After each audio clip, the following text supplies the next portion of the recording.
আজকে নিয়ে এসেছি কিছু ইম্পর্টেন্ট প্রশ্ন যেগুলি তোমাদের পরীক্ষায় আগে করা উচিত। দেখো এখানে ইম্পর্টেন্ট প্রশ্ন বলতে যে এখান থেকে আসবে সেটা নয়, কিন্তু এইগুলো যদি তোমরা না করে পরীক্ষা হলে যাও তাহলে তোমরা সব থেকে বড় বিপদে পড়বে। কেন? তোমরা প্রত্যেকটা চ্যাপ্টার আগে ইম্পর্টেন্ট কোশ্চেন, এখন টাইম নেই, এখন শুধুমাত্র ইম্পর্টেন্ট কোশ্চেন গুলো আগে করো। তারপর যদি টাইম থাকে তাহলে বইয়ের প্রশ্ন, তারপরে বাকি যা ইচ্ছে তোমাদের ইচ্ছা করো। প্রথমে ইম্পর্টেন্ট প্রশ্ন, তার জন্য আমি আজকে তড়িৎ ক্ষেত্র চ্যাপ্টারটার ইম্পর্টেন্ট প্রশ্ন নিয়ে এসেছি। আজকে টোটাল 17খানি ইম্পর্টেন্ট প্রশ্ন, আরো কিছু ইম্পর্টেন্ট প্রশ্ন করবো, টোটাল ওই 40টা মতো ইম্পর্টেন্ট প্রশ্ন পড়বো। আমি বলছি কমন এখান থেকে আসা উচিত। এবার দেখুন, কমন একদম গ্যারেন্টি আসবে সেটা তো কেউ বলতে পারবে না, কিন্তু এগুলি খুবই ইম্পর্টেন্ট প্রশ্ন, প্রত্যেকটা স্যার এগুলোকে রেকগনাইজ করেছে, সেই প্রশ্ন আজকে নিয়ে আসছি। তো এগুলো আগে করো, কারণ এগুলো আসার চান্স সব থেকে বেশি। যেহেতু সবকটা প্রশ্নে সব থেকে বেশি চান্স, তাই আমি ধরে নিতে পারি প্রায় এক দুটো তোমাদের পরীক্ষা আসতে চলেছে, বা হয়তো এই টপিক নিয়ে কিছু এক্সট্রা চেঞ্জ করে আসতে চলেছে। তাই চলো দেখি, আজকে বেশি কথা না বলে চালু করা যাক আজকের প্রশ্ন। প্রথম প্রশ্ন আজকের, প্রশ্নটা কি বলছে আমি পড়ে দিচ্ছি তোমাদের জন্য। একটি স্থির তড়িৎ ক্ষেত্র প্রাবল্য E vector equals to 6i plus 4j plus 3k একক দ্বারা প্রকাশিত। মানে একটি তড়িৎ ক্ষেত্র প্রাবল্য ই এর প্রকাশিত। ওই ক্ষেত্রে এক্স ওয়াই তলে 100 একক ক্ষেত্রফল বিশিষ্ট ক্ষেত্রের ভিতর দিয়ে তড়িৎ ফ্লাক্স হবে। মানে হচ্ছে ওই ক্ষেত্রে এক্স ওয়াই তলে, মাথায় রাখতে হবে এখানে কিন্তু এক্স ওয়াই জেড বলেনি, জেডটা কিন্তু বারণ করেছে। এক্স ওয়াই তলে 100 একক ক্ষেত্রফল বিশিষ্ট ক্ষেত্রের ভেতর দিয়ে তড়িৎ ফ্লাক্স হবে, মানে তড়িৎ ফ্লাক্সটা আমাদের জিজ্ঞাসা করেছে। আর দেখো এই প্রশ্নটা এইচএস 2025-এ এসেছে, তাহলে তাহলে এটা ইম্পর্টেন্ট প্রশ্ন। এবার তোমরা বলতে হবে স্যার 25-এ এসেছে, তো 26-এ আসবে কোনো গ্যারান্টি আছে? দেখো, বলতে গেলে তো গ্যারান্টি সেভাবে কিছুই দেওয়া যায় না, কিন্তু হতেও পারে এই প্রশ্নের কিছু টপিক থেকে, এরকমই কিছু টপিক থেকে হয়তো এক্স ওয়াই তল, এই যে একটা এখানে একটা ইম্পর্টেন্ট জিনিস, তো এইটাই হতে পারে এরকম ভাবে কোনো ঘুরিয়ে দিল কোশ্চেনটা। তো চলো করা যাক। তো চলো এই প্রশ্নের উত্তর করা যাক। তো দেখো তড়িৎ ফ্লাক্স, তো দেখো তড়িৎ ফ্লাক্স চেয়েছে আমাদের কাছে, তো তড়িৎ ফ্লাক্স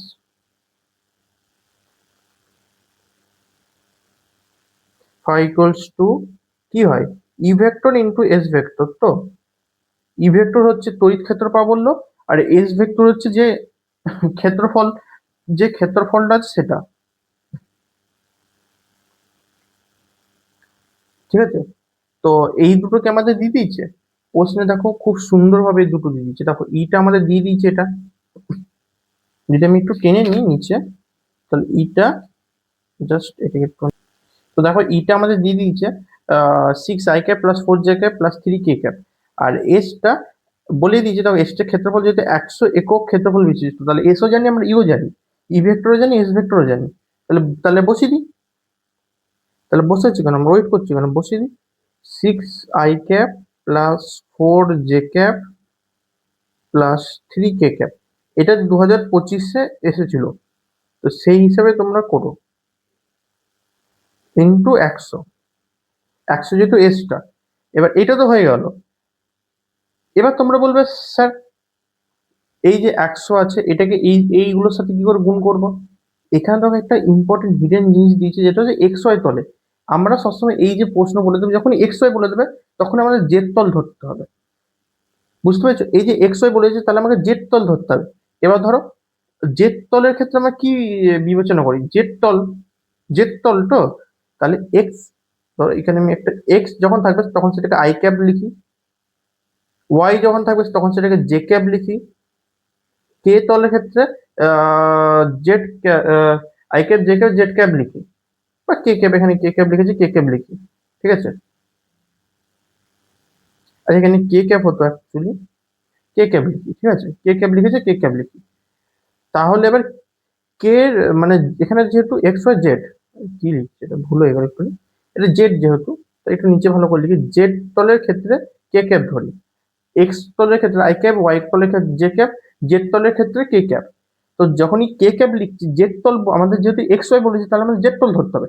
প্রশ্নে যদি ওয়াই জেড তল বলতো তখন আমাদের এক্স তল ধরতে হবে, মানে যে তল দুটো বলে দেবে তার অপোজিটটা ধরতে হবে। এইটুকুটা মাথায় রেখো, পুরো অঙ্ক ইজি। তাহলে আমাদের জেড তল বলে দিয়েছে, মানে যেহেতু এক্স ওয়াই বলে দিয়েছে, তাহলে আমাদের জেড তল, এক্স ওয়াই জেড তিনটে তল হয়, তাহলে জেড তল, তাহলে কে ক্যাপটা ধরতে হবে, তাহলে আমাকে কে ক্যাপটা ধরে অঙ্ক করতে হবে। তাহলে এই দুটোর সাথে এটা গুণ যাবে না, শুধুমাত্র কে ক্যাপের সাথে গুণ যাবে। তাহলে যদি কে ক্যাপের সাথে গুণ 3 ইন্টু, যেটা এটা ডট মানে ইন্টু 100 ইকুয়ালস কত, 300 একক। বুঝতে পেরেছো? আশা করি তোমরা বুঝতে পেরেছো। আহ যেহেতু এটা এক্স ওয়াই তল বলেছে, তাহলে এক্স ওয়াই তল মানে কি, আমাকে জেড তলটা ধরতে হবে। জেড তল আমরা কি জানি, কে ক্যাপ, তাহলে কে ক্যাপটার সাথে গুণ যাবে, তাহলে কে ক্যাপ 3 সাথে গুণ যাবে, যেহেতু কে ক্যাপে 3 আছে তাহলে 3 ইন্টু বাকি যেটা আছে সেটা হয়ে যাবে, শেষ। এবার দ্বিতীয় প্রশ্ন যাই। দেখো দ্বিতীয় প্রশ্ন পুরো এইচএস আসা প্রশ্ন, তার মানে বুঝতে পারছো আমি এই তোমাদের এই প্রশ্নের মাধ্যমে তোমাদের বিগত বছর যে প্রশ্নগুলো সেগুলো তোমাদের করা হবে। দেখো এইগুলো তো অ্যাকচুয়ালি পর্ষদের বানানো প্রশ্ন, পর্ষদই এই প্রশ্নগুলো এইচএস দিয়েছে, তাহলে ওদের মাথায় কোনো না কোনো সময় এটা খাটবে। এবার তোমাদের এইবার পরীক্ষায় কোনো না কোনো ভাবে এটাতে কোনো থিওরি বা কিছু আসতেই পারে, কেন আমরা দেখেছি বিগত বছরের প্রশ্ন অনেক সময় চলে আসে সেই সূত্র ধরে। তো চলো এটা করি, এটা কিভাবে করতে হবে। কি বলেছে প্রশ্নে, দুটি আধান প্লাস কিউ ও প্লাস কিউ এর সংযোগ সরলরেখার মধ্যবিন্দুতে একটি কিউ আধানকে স্থাপন করা হলো। সংস্থাটির সাম্যাবস্থায় থাকবে যদি কিউ আধানটি হয়, মানে দুটি প্লাস কিউ আধান আছে, তার মধ্যবিন্দুতে একটা বড় হাতের কিউ আধান স্থাপন করা হলো। মানে আমি ধরে নিচ্ছি এখানে এটা কিউ, এখানে একটা কিউ প্লাস কিউ, আর এখানে একটা ধরে নিচ্ছি প্লাস কিউ আছে। এর দুটির মধ্যবিন্দুতে, মানে এই যে রেখা টেনে দিই, এর যে মধ্যবিন্দু আছে এখানে বড় হাতের কিউ টানা হলো, মানে বড় হাতের কিউ স্থাপন করা হলো। এবার এটা হচ্ছে সাম্যাবস্থা আছে, এই দেখো সাম্যাবস্থায় আছে। তাহলে তার আগে আমি দেখিনি এই দৈর্ঘ্যটা মেপে নিই। যদি ধরি পুরোটা, এই যে পুরো দাগটা যদি আমি কথার কথা ধরি, পুরো দাগটা এখান থেকে চালু হচ্ছে, এখান থেকে চালু হচ্ছে, এটাকে ধরে নিই 2x, যেটা অর্ধেক করলে কেটে যাবে, তাহলে এটাকে টোটাল 2x, মানে এই যে এটা, এইটা আর এইটা, এই যে এই মাপটা টোটাল 2x। তাহলে এই অর্ধেকটা কি হবে, অর্ধেকটা x হবে, তাহলে এটা হচ্ছে x, এই যে এটা x, আবার এটাও x, আর এই বাকিটাও x, তাহলে তো 2x হচ্ছে না, এটা x, এই যে এই মাপটা x, এইটুকুটা x, তাহলে এটা 2x হচ্ছে। এবার কি বলেছে আমাকে, প্লাস কিউ ক্ষেত্রে, এবার ধরো দুটি বিন্দুর ক্ষেত্রে ধরি, যে কোনো দুটি বিন্দুর ক্ষেত্রে প্রথমে ধরি, তখন এই যে এই প্লাস কিউটা আর এইটার কি বড় হাতের কিউটা, বা দেখো এখানে দেখো, এখন যেহেতু দুটো কিউ আছে আর একটা বড় হাতের কিউ আছে, তাহলে তাহলে আমাদের বলগুলো কিরকম, আধান কিরকম ধরতে হবে, একটা ছোট হাতের কিউ একটা বড় হাতের কিউ ধরতে হবে। এটাকে ধরি বা এটাকে ধরি, যেহেতু দূরত্ব সমান যে কোনো একটাকে ধরতে পারি। তো চলো এটাকে ধরে করি, এই কিউটা আর এই কিউটা ধরে বল বার করি। তাহলে F1 বার করছি, F1 equals to 1/k Q into Q, যেহেতু আধানের দুটি গুণফল, বাই তার মধ্যে যে দূরত্ব তার স্কোয়ার। মধ্যে দূরত্ব কত, এই যে ছোট হাতে কিউ এটা বড় হাতে কিউ, মধ্যবর্তী দূরত্ব কত, এক্স, তার স্কোয়ার মানে এক্স স্কোয়ার। বুঝতে পেরেছো? দেখো আমরা যে একটা মানে বল বার করছি, একটা ফোর্স বার করছি আমরা। তাহলে প্রথম ক্ষেত্রে আমরা কি ধরলাম, ছোট হাতে বড় হাতে, যদি এটাও ধরতাম তো এটাও সেম হতো না, যেহেতু একই দৈর্ঘ্য, তো যে কোনো একটা ধরা যায়। এবার তোমরা বললো এবার দ্বিতীয়টা কি ধরবো, স্যার এই ছোট হাতে কিউ এই বড় হাতে কিউ ধরুন। কিন্তু এটা ধরলে তো এটাই উত্তর আসবে, তাহলে এটা ধরে লাভ নেই। তাহলে কি বেঁচে থাকছে, তাহলে এই ছোট কিউ এবং এই ছোট কিউ দুটোর মধ্যে যে বলটা প্রয়োগ করছে সেটা আমাকে বার করতে হবে। এবার তোমরা বলবে স্যার বার কেন করছি, তোমরা আগে অঙ্কটা দেখে নাও, তাহলে তোমরা সহজে বুঝে যাবে। তাহলে F2 ধরছি, যেহেতু দুটো বল বার করছি, তাহলে 1/k, যেহেতু সিজিএস করছি 1/k ধরে নিচ্ছি, কিউ ইন্টু কিউ, যেহেতু দুটো দুটো আধান আছে, দুটো আধান কিউ কিউ, তার দুটো আধানের গুণফল বাই তার মধ্যবর্তী দূরত্ব স্কোয়ার। মানে এখানে মধ্যবর্তী দূরত্ব কত, এইখান থেকে এইটার মধ্যবর্তী দূরত্ব 2x, 2x স্কোয়ার। আচ্ছা কথা তোমরা বুঝতে পেরেছো, তাহলে কি হবে 1/k, তুমি সোজা আসছো তো, হ্যাঁ সোজা আসছো, 1/k Q square by 4x square, এটাই। এবার দেখো প্রশ্নে কি বলছে, প্রশ্নে বলছে সংস্থাটি সাম্যাবস্থায় থাকবে।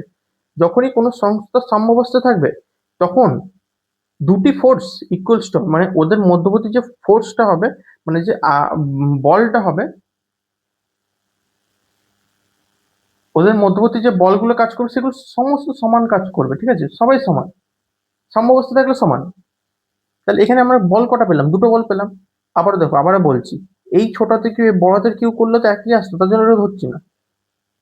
রকম বল, দু রকম বল আছে, এই দুটো ইকুয়ালস সমান।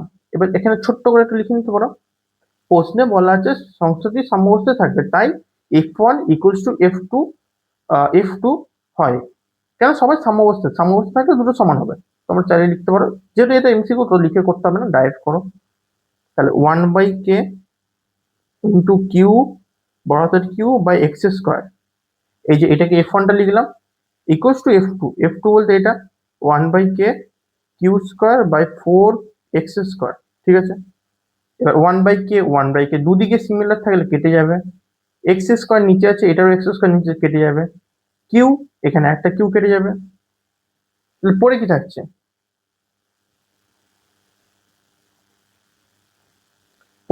পরে থাকছে বড় হাতের কিউ এদিকে ইকুয়ালস টু, এদিকে কি পড়ে থাকছে? এদিকে পড়ে থাকছে ছোট হাতের কিউ আর বাই 4, তাহলে কিউ বাই 4 বসবে। এবার একটা জিনিস এখানে খুব গুরুত্বপূর্ণ।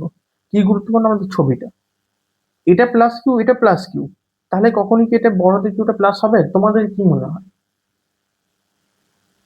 ধরো এইখানে একটা বস্তু আছে, এখানে একটা বস্তু আছে, এটা এটা ধরো প্লাস চার্জ, এটা ধরো যে কোনো একটা নির্দিষ্ট চার্জ, এটাও নির্দিষ্ট চার্জ, এরা দুজনকে বিকর্ষণ করছে, এর মাঝখানে এমন তুমি কোন বস্তু আনতে পারবে? এর মাঝখানে তোমাকে এমন একটা বস্তু আনতে হবে যেটা একে আকর্ষণ করছে প্লাস একে আকর্ষণ করছে, তার জন্য এটা ধরে রাখছে। ধরো এই দুটো তো তোমাকে বিকর্ষণ করছিল প্রথমে, এর মাঝখানে আরো একটা বিকর্ষণী বস্তু নিয়ে চলে এলাম, তখন কি হবে? এগুলো তো সরে যাবে, এটা সরে যাবে, তাহলে একই লাইন থাকবে না, সরে যাবে। এক্ষেত্রে কি হবে? এক্ষেত্রে যখন তাহলে এক্ষেত্রে প্লাস কিউ যখনই বড়দের কিউটাকে আমি আধানটাকে আনছি, এটা সবসময় নেগেটিভ হবে, মাথায় রাখতে হবে। কেন? কারণ এই নেগেটিভ আধানটি এই প্লাস কিউকে ধরে রাখছে এবং এই প্লাস কিউকে ধরে রাখছে। এই প্রশ্নটা একটুখানি এই প্রশ্নটা এরকম ভাবে করতে হবে, কারণ দেখো এই প্রশ্নের কনসেপ্ট অনেক প্রশ্নের একদম ডাইরেক্ট চলে আসে, তো এই প্রশ্নটা এরকম ভাবে প্রশ্নটাকে এরকম ভাবে করে রাখবে, দু তিনবার প্র্যাকটিস করবে, আরামসে তোমাদের হয়ে যাবে। তাহলে এটাকে মাইনাস হতে হবে, কেন হতে হবে? কারণ এটাকে আকর্ষণ হচ্ছে, এটাকে আকর্ষণ হবে। যদি প্লাস হতো তাহলে কি হতো? এগুলোকে দূরে সরিয়ে দিত না, তাহলে মাইনাস হবে। তাহলে কিউ এর আদর সর্বদা মাইনাস, তার জন্য এটা -q/4 হবে। বুঝতে পেরেছো? তো দেখো অপশনে কোনটা -q/4 আছে, একটা ডি আছে, তাহলে ডিটা অ্যান্সার। তোমরা বুঝতে পেরেছো তো? এই প্রশ্নটা একটু ছোট করে দিয়ে দিই তোমাদের, জাস্ট তোমরা লেখার জন্য। পুরো, হ্যাঁ, এবার পুরো ধরে গেছে তোমাদের। প্রশ্ন উত্তর, প্রশ্ন তোমরা লিখে নিয়েছো, উত্তরটা তোমরা লিখে নিয়েছো, সুন্দরভাবে লিখে নাও। এরপরে থার্ড নম্বর প্রশ্নতে যাবো। খুবই সহজে সহজে তোমাদের প্রশ্নগুলো উত্তরগুলো বলছি। তো এসে গেছে 3 নম্বর প্রশ্ন। 3 নম্বর, দেখো এই প্রশ্নগুলো তোমরা এখন তোমাদের পরীক্ষার সময় চলে এসেছে, তোমাদের টেস্টের সময় চলে এসেছে। তোমরা চাইলে একটা কাজ করতে পারো, এই প্রশ্নগুলোকে ভিডিওটাকে থামিয়ে নিজেকে সলভ করার চেষ্টা করো, তাহলে কি হবে? তোমরা বুঝতে পারবে তোমরা ইম্পর্টেন্ট প্রশ্ন পড়েছো কি পড়োনি। এত তো মাস হয়ে গেল, স্যাররা তো পড়িয়েছে, এবার তোমরা নিজে ডিসাইড করো তোমরা ইম্পর্টেন্ট প্রশ্ন পড়ছো কি পড়োনি। যদি না পড়ে থাকো, যদি এই প্রশ্নগুলো না করে থাকো, যদি এই প্রশ্নটা একটুকু বিন্দুমাত্র প্রবলেম হয়, তাহলে বুঝবে তোমরা তোমাদের পরের যে সেমিস্টার আছে সেখানে প্রথম ইম্পর্টেন্ট প্রশ্ন পড়তে হবে। কারণ দেখো ইম্পর্টেন্ট প্রশ্ন থেকে 60% আসে, এটুকু আমরা সবাই জানি। তো আগে তো ইম্পর্টেন্ট প্রশ্নটা পড়তে হবে। তোমরা ইম্পর্টেন্ট প্রশ্ন খুব কমেই প্রচুর নাম্বার পাওয়া যায়, তো আগে ইম্পর্টেন্ট প্রশ্ন, তো পরের যে সেমিস্টার, 4th সেমিস্টার, সেখানে আমি প্রত্যেকটা চ্যাপ্টারের থিওরি, কোশ্চেন, ছায়ার বইটা বিশেষ করে ছায়ার বই প্রত্যেকটা কোশ্চেন খুঁটিনাটি যা যা আছে, এমসিকিউ হোক, যা যা আছে, একদম যা যা আছে, filling the blanks, true false, যা যা আছে সব করে দেবো, প্লাস অঙ্ক টঙ্ক সব করে দেবো। প্লাস এই এই প্রত্যেক মাসে যখন একটা করে মাস বেরোবে, প্রত্যেকটা চ্যাপ্টার ইম্পর্টেন্ট প্রশ্নগুলো করে দেবো, যাতে তোমরা পরীক্ষার আগে শুধু ওই ইম্পর্টেন্ট প্রশ্নগুলো পড়া, আর যাতে এই ঝামেলাটা না হয়। তার জন্য তোমরা এই চ্যানেলটাকে সাবস্ক্রাইব করে রাখতে পারো, এই ভিডিওটাকে লাইক করে রাখতে পারো। চলো এবার 3 নম্বর প্রশ্নে যাই। 3 নম্বর প্রশ্ন, একটি তড়িৎদ্বিমেরু 2 মিলিমিটার ব্যবধানে রাখা +-20 × 10⁻⁶ কুলম্ব আধান দিয়ে তৈরি। বুঝতে পেরেছি? কত ব্যবধানে রাখা? 2 মিলিমিটার ব্যবধানে রাখা। ওই দ্বিমেরুর অক্ষের লম্ব সমদ্বিখণ্ডকের ওপর এবং দ্বিমেরুর মধ্যবিন্দু থেকে 10 সেমি দূরে অবস্থিত একটি বিন্দুতে তড়িৎ ক্ষেত্রের প্রাবল্য হবে, এটা দেওয়া আছে যেটা 1/4πε0 = 9 × 10⁻৯। এইটুকু যদি তোমরা জানো, এইটুকু newton metre square coulomb to the -2, এইটুকু তোমরা জানো। তো প্রশ্নটাকে ভালো করে বুঝতে হবে, তোমাদের প্রশ্নটা বুঝতে হবে, তারপর উত্তর করতে হবে। এবার বলবে তোমরা স্যার এত বড় বড় প্রশ্ন স্যার এমনিভাবে করা যেতে পারে, স্যার এত বড় বড় প্রশ্ন কি করে বুঝবো? তো এইগুলো ধরারই নিয়ম এরকম ভাবে ধরতে হবে, তোমাদের আমি বলে দিচ্ছি যা সুন্দরভাবে। সেটা হচ্ছে তোমাদের কি বার করতে হবে বলেছে, অত পড়তে হবে না, কি বার করতে হবে বলেছে। বলেছে একটি বিন্দুতে তড়িৎ ক্ষেত্র প্রাবল্য, তড়িৎ ক্ষেত্র প্রাবল্য বার করতে বলেছে। আরেকটা জিনিস বার করতে বলেছে, দেখো সমদ্বিখণ্ডকের ওপর, সমদ্বিখণ্ডকের ওপর তড়িৎ ক্ষেত্র প্রাবল্য বার করতে হবে। তাহলে আমরা সূত্র কি জানি সমদ্বিখণ্ডকের ওপর তড়িৎ ক্ষেত্র প্রাবল্য? সূত্র দেখো আমি সুন্দরভাবে লিখে দিচ্ছি তোমাদের এখানে।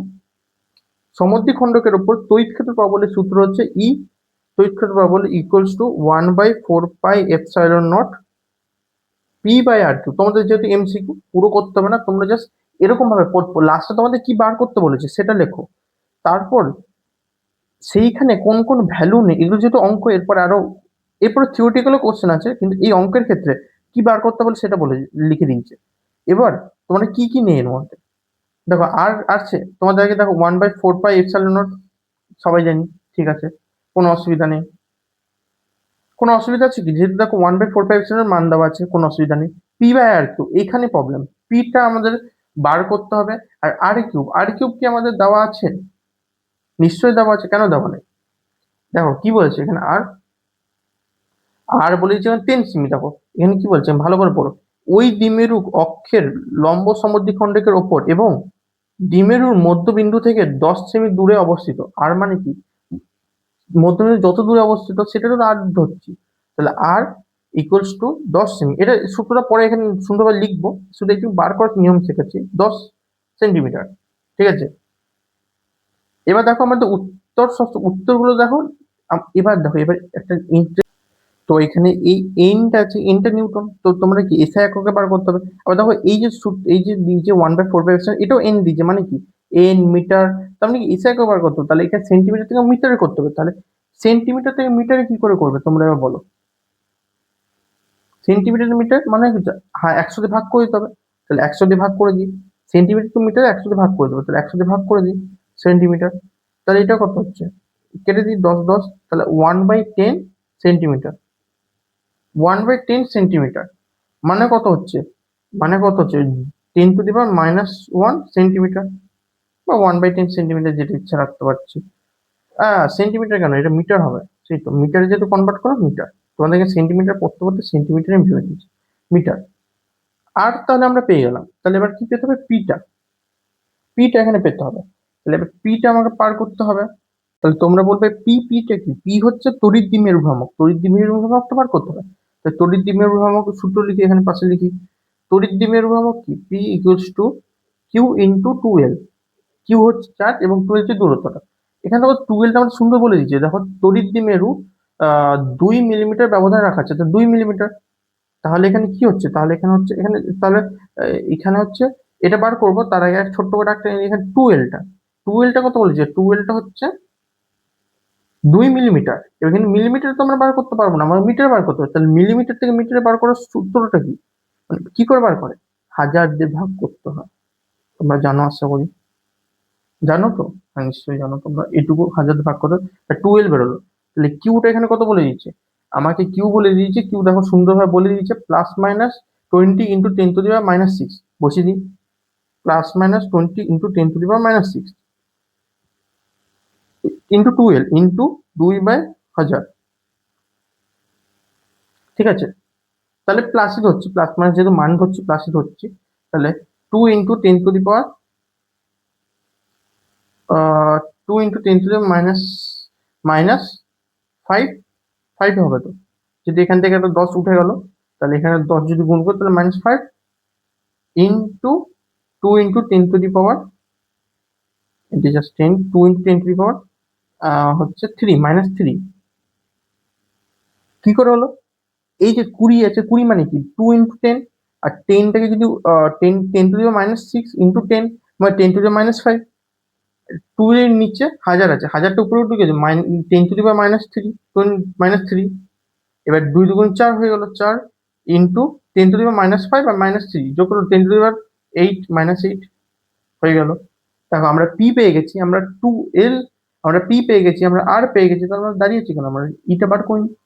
এবার দেখো এখানে এখানে হয়ে গেছে, এখানে ছোট্ট করে লিখে নেবো যাতে তোমাদের সুবিধা হবে। লম্ব সমদ্বিখণ্ডকে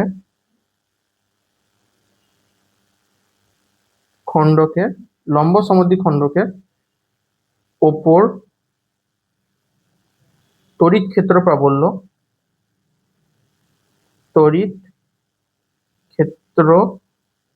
প্রাবল্য বার করতে, তড়িৎ ক্ষেত্র প্রাবল্য ই ইকুয়ালস টু, এখানে নিচে ই ইকুয়ালস টু তড়িৎ ক্ষেত্র প্রাবল্য ই ইকুয়ালস টু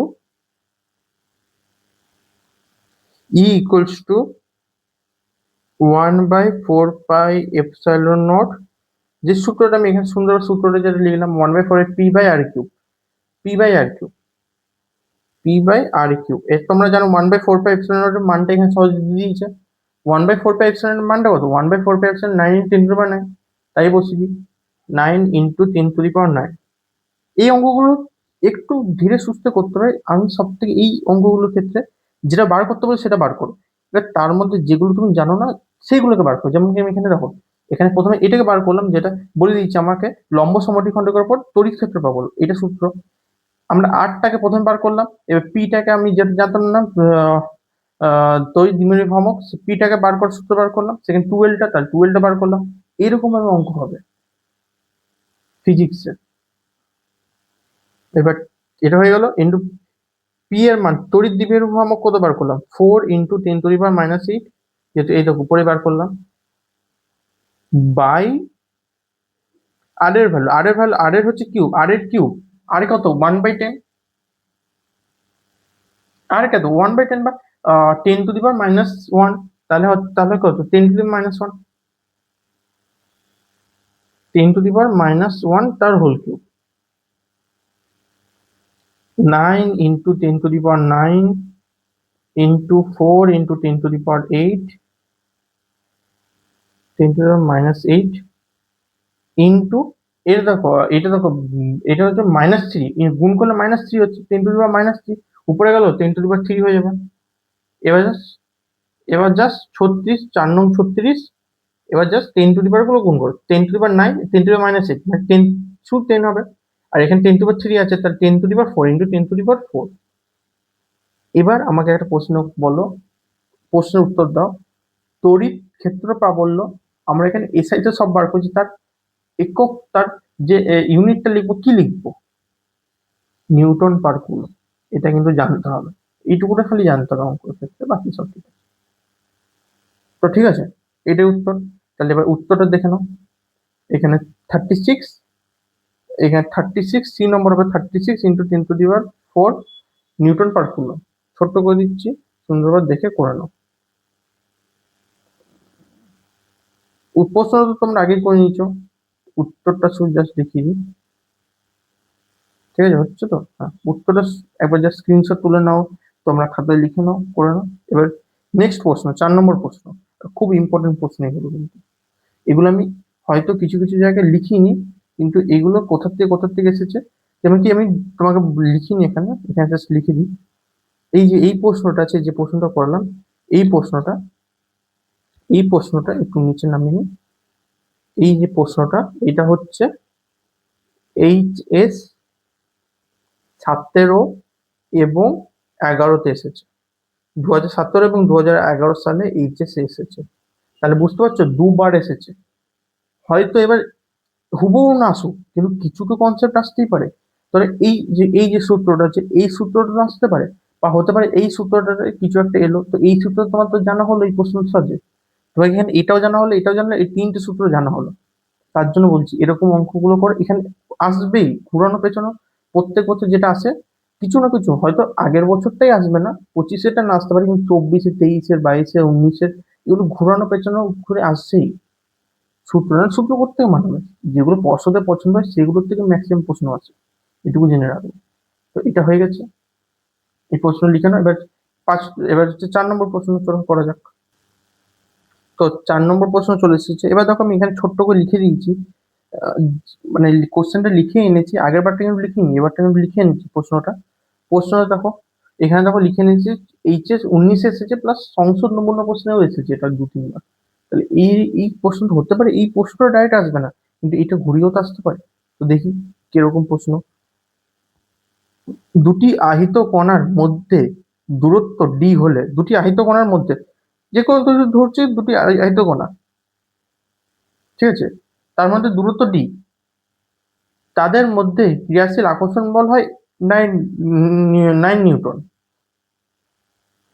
যদি দূরত্ব বেড়ে 3d হয়ে যায় তবে বিকর্ষণ বল কত হবে? আচ্ছা এখানে বুঝো, যখন d ছিল তখন 9 নিউটন ছিল, 3d হলে কত হবে? d ছিল 9 নিউটন হবে, 3d ছিল কত হবে? মানে দূরত্ব বাড়ছে। এই ক্ষেত্রে আমাকে প্রথমে ধরতে হবে দুটি আধান ধরে নিতে হবে।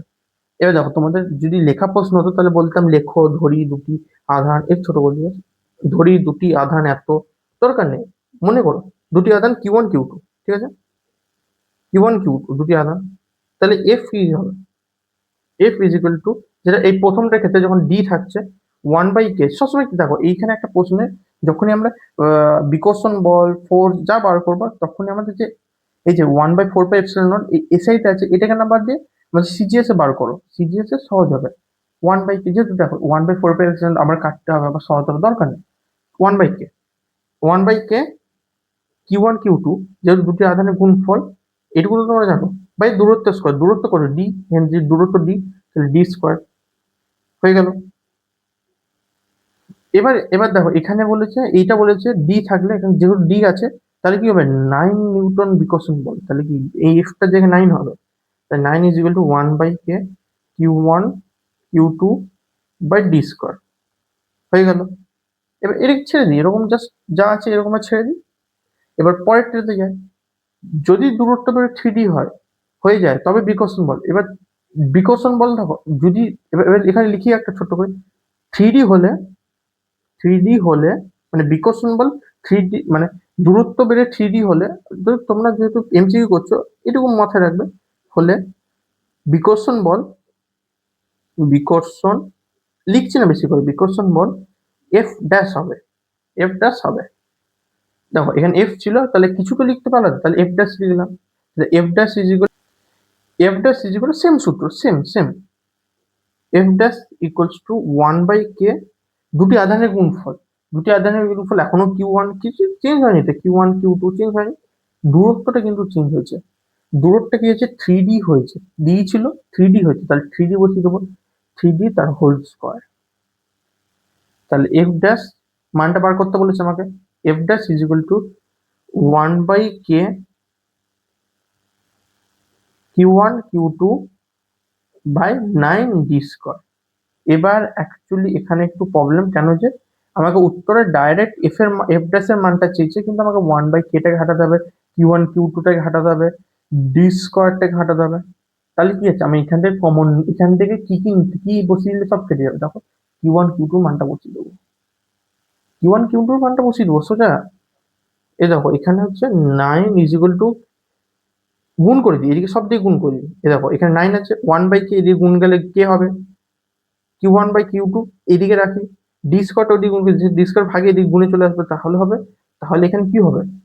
বা Q1 Q2 এদিকে ছিল, এদিকটা এদিকে নিলাম, Q1 Q2 equals to 9k D square হয়ে গেল। বুঝতে পারছো তো? মানে জাস্ট এটা এদিকে হতো, এটা এদিকে একবার করলাম। এবার এটাকে জাস্ট এখানে বসিয়ে Q1 Q2 জায়গায় বসিয়ে, তাহলে 1/k বা এফ ড্যাশ, বা F dash is equal to 1/k Q1 Q2 জায়গায় কি হবে? 9k D square, 9k D square by 9 D square. D square কেটে গেল, 9 কেটে গেল, কে উপরে কি আছে নিচে কি আছে কেটে গেল, তাহলে কি আছে? সব কেটে গিয়ে কি থাকবে? সব কেটে গিয়ে 1 থাকবে, আর এটা কি আছে? বিকর্ষণ বল নিউটন হবে। তাহলে 1 নিউটন, এই দেখো এখানে 1 নিউটন উত্তর। ছোট করে দিই, তোমরা জাস্ট দেখতে পারো ভালো করে, উত্তরটা সুন্দরভাবে লিখে নাও। এই যে উত্তরটা সুন্দরভাবে লিখে নাও, এখানে দুটি আধানকে ধরে নিয়েছি, এখানে দূরত্ব বেড়ে 3d হলে বিকর্ষণ বল এফ ড্যাশ হবে, তাহলে এফ ড্যাশ বসিয়ে দিলাম। এই যে এই উত্তর তোমরা করে নাও, এরকম প্রশ্ন হতে পারে, ডাইরেক্ট আসবে না কিন্তু ঘুরিয়েও তো আসতে পারে। তো এটা করে নাও, এটা এইচএস এসে সংশোধন নমুনা প্রশ্ন এসেছে। চলো এবার 5 নম্বর প্রশ্নে যাই। তো তোমাদের 5 নম্বর প্রশ্ন চলে এসেছে। 5 নম্বর প্রশ্নটা দেখো, একটি তড়িৎ দ্বিমেরুকে সুষম তড়িৎ ক্ষেত্রে ই রেখে কোণ theta is equal two 180 degree কোণে ঘোরানো হলো, কৃতকার্যের মান হবে। কৃতকার্যের মান কি হবে? কৃতকার্যের মানটা আমার কাছে চেয়েছে। এটা এইচএস 2019 এসেছে, এটা দেখো এইচএস 2019 এসেছে। বললাম তো তোমাদের এই এই পার্টটা আরেকটা পার্ট দেবো। এই দুটো পার্টে আগের যে কটা বছর যা প্রশ্ন হচ্ছে, বেশি তো প্রশ্ন আছে না, যে কটা প্রশ্ন আছে সুন্দরভাবে কমপ্লিট করবো, তার সাথে ইম্পর্টেন্ট কোশ্চেন থাকছে। চলো প্রশ্নটা করা যাক, খুবই ভালো প্রশ্ন। চলো, কৃতকার্য, কৃতকার্য ডাব্লু,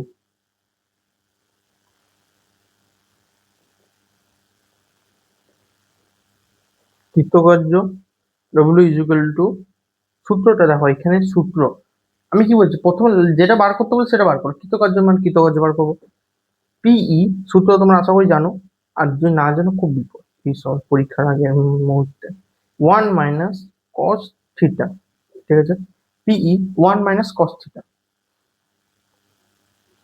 এবার দেখো এখানে আমাকে পিই তো ওটা উত্তরে আছে, তার মানে পি বার করতে হবে না, তাহলে কস থিটার থিটার মানটা বসিয়ে শেষ। ইকুয়ালস টু পিই 1 - cos থিটা, থিটার জায়গা তো 180 ডিগ্রি কোণে ঘোরানো হলো, মানে 180 ডিগ্রি ইকুয়ালস টু পিই 1 - cos 180 ডিগ্রির মান কত? মাথায় রাখো, এই ছোটখাটো জিনিসগুলো মাথায় রাখতে হবে। কস, খুব কাজে লাগবে, cos 180 ডিগ্রি ইকুয়ালস টু -1।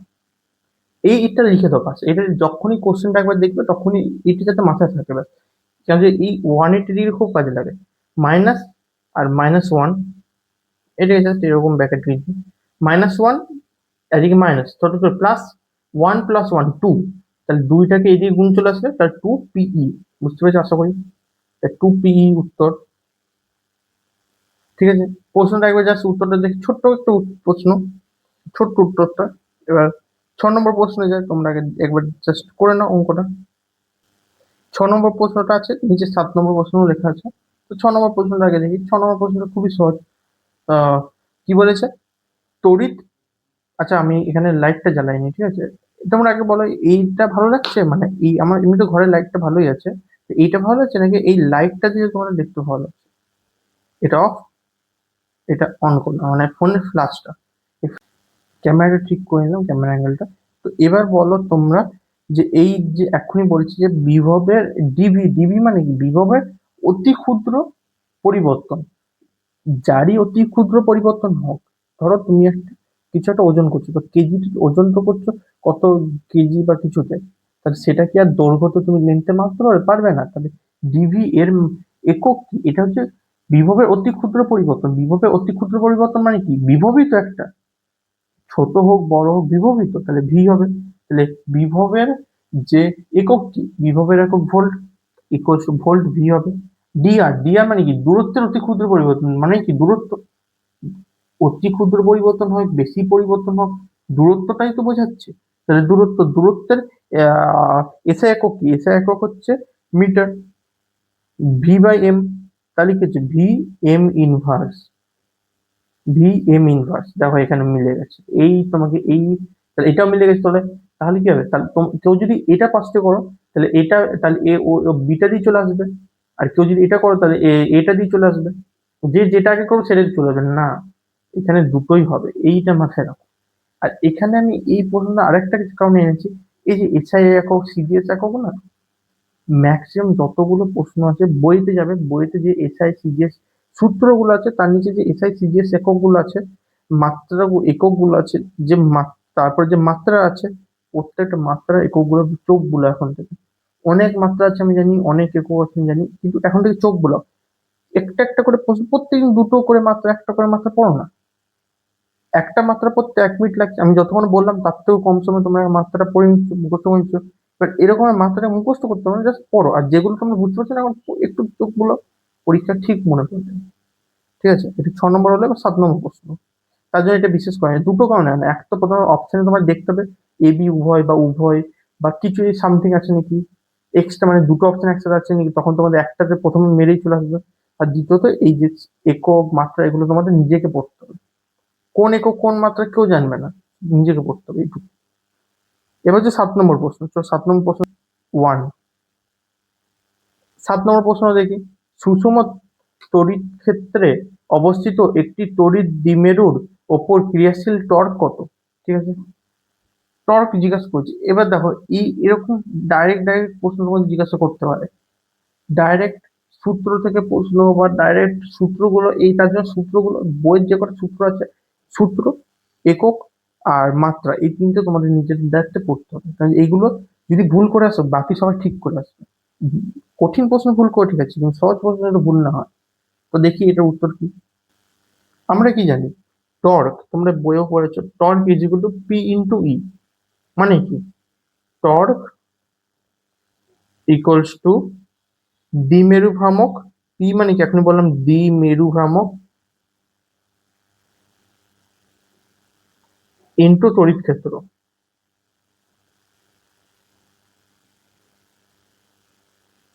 বুঝতে পেরেছো, দ্বিমেরু ভ্রামক ইন্টু তড়িৎ ক্ষেত্র। এবার এটা ক্রস প্রোডাক্ট, তাহলে কি হবে, torque is equal to PE sine theta, মাথায় রাখতে হবে। P in P cross E হচ্ছে, তাহলে টর্ক, আরেকটা সূত্র কি বলছে, torque is equal to PE sine theta, PE sine theta. প্রথমে যেটা আছে সেটা প্রশ্নটা আমাকে কেটে দিতে হবে, প্রশ্ন যেটা বারবার তুলেছিলাম, আর এখন এই যে উত্তরে যেটা বললাম এই জায়গাটা কেটে দিতে হবে, ঠিক আছে, এই জায়গাটা কেটে দিয়ে আবার চালু করছি। আচ্ছা, তোমাদের রেকর্ডটা একটু আগে চলে গেছে, আমি একটুখানি রেকর্ডটা হয়নি আমি বলে গেছি। তো দেখো, ভালো হয়েছে তাতেই দেখতে পেয়েছি, না অনেক হয়ে গেলে প্রবলেম হবে। দেখো, এটা আমি লিখে দিয়েছিলাম, তোমাদের রেকর্ডটা হয়নি, সাউন্ড আসেনি। তো এটা দেখো, টর্ক ইকুয়ালস টু পিই, আমরা দেখো উত্তরটা এটা আমরা সবাই জানি, কিন্তু উত্তরটা এরকম কি করে আসছে সেটাও তো আমাদের জানতে হবে। টর্ক ইকুয়াল পি বা টর্ক ইকুয়াল দ্বিমেরু ভ্রামক ক্রস তড়িৎ ক্ষেত্র। উত্তরটা কোনটা, উত্তরটা হচ্ছে দেখো এখানে দেখো, উত্তরটা হচ্ছে পি ইন্টু ই, সি নম্বর উত্তর। উত্তরটা ঠিক আছে আমরা জানলাম, এটা কেন হচ্ছে আমরা কি জানি, টর্ক ইকুয়াল টু কি, টর্কের মান equal P sine theta, vector রূপে একটি ক্রস প্রোডাক্ট নিয়ম মেনে চলে, তাই দেখো ভেক্টর প্রোডাক্ট একটি ক্রস, ভেক্টর যে রূপ আছে একটি ক্রস প্রোডাক্টের নিয়ম মেনে চলে, যখন যখনই আমরা ভেক্টরটাকে সরাবো তখন এই ক্রস প্রোডাক্টটা আনতে হবে। তাহলে সেক্ষেত্রে তো আমি এটুকু লিখে দিই, ভেক্টর রূপে একটি ক্রস প্রোডাক্টের নিয়ম মেনে চলে,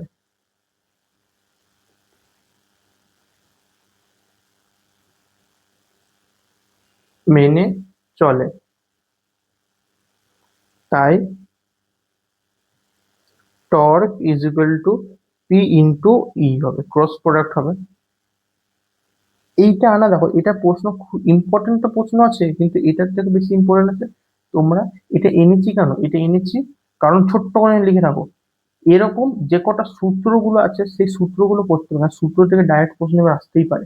কেন, তোমাদের যে নিউমেরিক্যাল আছে সেখানে প্রচুর টাইম লাগবে, তো পর্ষদ যেহেতু আগের বার সেম জিনিস নিয়ে ঝামেলা হয়েছে, যেহেতু টাইম হয়নি, পর্ষদ এবার জানে সেম জিনিস ঘটানো যাবে না। তো এবার তোমরা দেখবা এই যে বড় বড় অঙ্কের নিচে পিছনে বড় বড় অঙ্ক আছে, সেইগুলো তারপরে দেখবে ছোট ছোট এরকম দেবে, এরকম ছোট ছোট এক লাইনে এক লাইনে, মানে সূত্রগুলো ডাইরেক্ট এরকম ভাবে দেবে প্রশ্ন আকারে।